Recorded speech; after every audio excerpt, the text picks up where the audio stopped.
Scooty নিয়ে Darjeeling series complete করে আসার পর কিন্তু মোটা খরচা লেগে গেল। তো আজকে আমি স্কুটিটাকে নিয়ে যাচ্ছি শোরুমে চেক করানোর জন্য যে কোনো সমস্যা হয়েছে নাকি। দার্জিলিং থেকে আসার পর এত বড় বড় পাহাড়ে গিয়েছিলাম, কোনো সমস্যা হয়েছে নাকি গাড়ির, তাই চেক করানোর জন্য।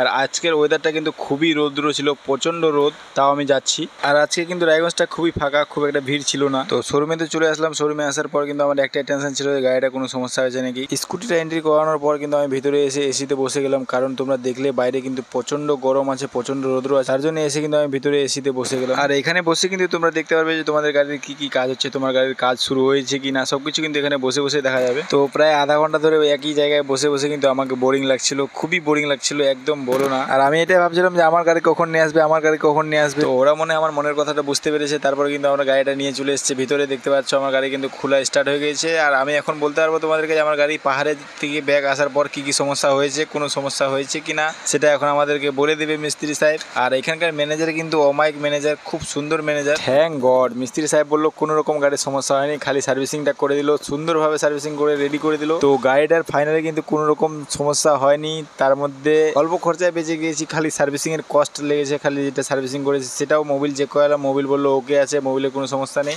আর এখানে বিল কিন্তু খুব একটা বেশি আসেনি, তোমরা দেখতে পাচ্ছ 350 টাকা মাত্র বিল হয়েছে। আমি ভেবেছিলাম এত বড় বড় পাহাড় ঘুরে আসলাম, গাড়ির কি কোনো সমস্যা হয়েছিল নাকি, তাই জন্যই কিন্তু ভয়ে ভয়ে ছিলাম। শোরুমে গিয়ে কিন্তু সেটা ক্লিয়ার হয়ে গেলাম যে গাড়ির কিন্তু কোনো রকম সমস্যা হয়নি, গাড়ি একদম টানাটন আছে। তো দেখতে পাচ্ছি এখন কুলিক ব্রিজ ক্রস করছি। আর কুলিক নদীতে কিন্তু একদমই জল নেই, জল কিন্তু শুকিয়ে গিয়েছে। কিছুদিন আগে কিন্তু জল বেড়ে গিয়েছিল, সেটা আমি একটা রিলস বানিয়েছিলাম, সেটা প্রচুর পরিমাণে ভাইরাল হয়েছে, 1.7 মিলিয়ন ভিউ এসছে সেটাতে। আর এখন কিন্তু জল একদমই নেই, কমে গিয়েছে, পুরো কমে গিয়েছে।